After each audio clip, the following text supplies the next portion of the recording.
All right, I'd like to walk you through how to schedule and register a student that is returning to Veritas. We're going to go to the form software to student registration forms, and we're going to view the entries and get down to the latest entry that does not have a check mark here under schedule added, which in this case is William, and we're going to go ahead and look at that record.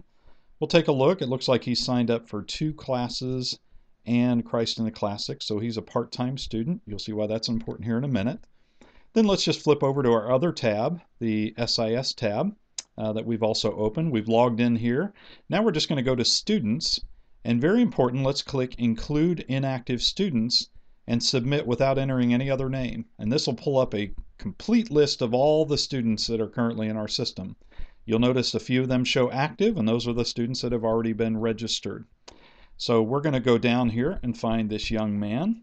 I believe it is there. Sure enough, the name matches.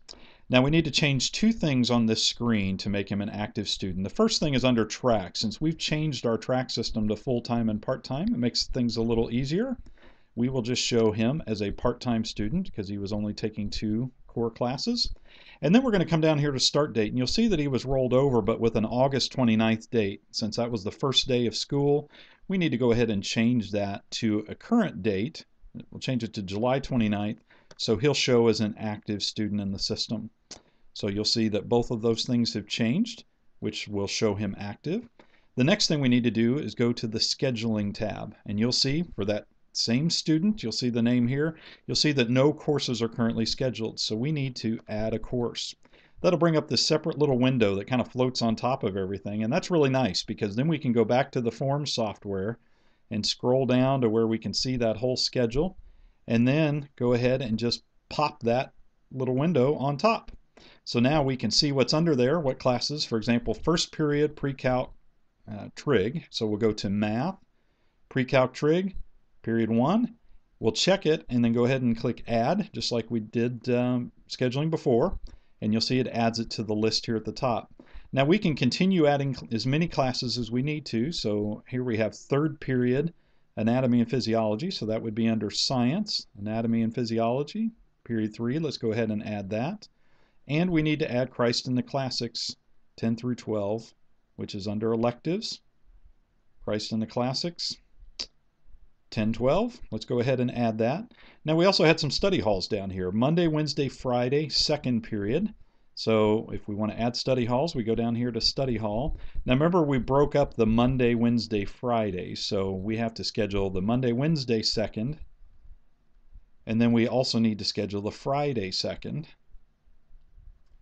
And then it looks like we need to do the same for fourth period. So Monday, Wednesday, fourth, and Friday, fourth.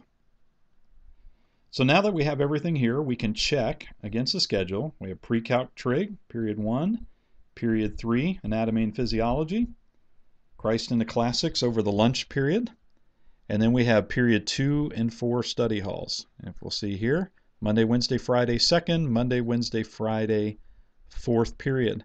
Everything looks good, so all we have to do is come down and click the confirm button, and if we go back to the SIS, looky there. Everything is scheduled. Now we can go back to the Students tab, and you'll see it defaults to that student, but then we can click here, Back to Student List, and there is our long list of students. Okay.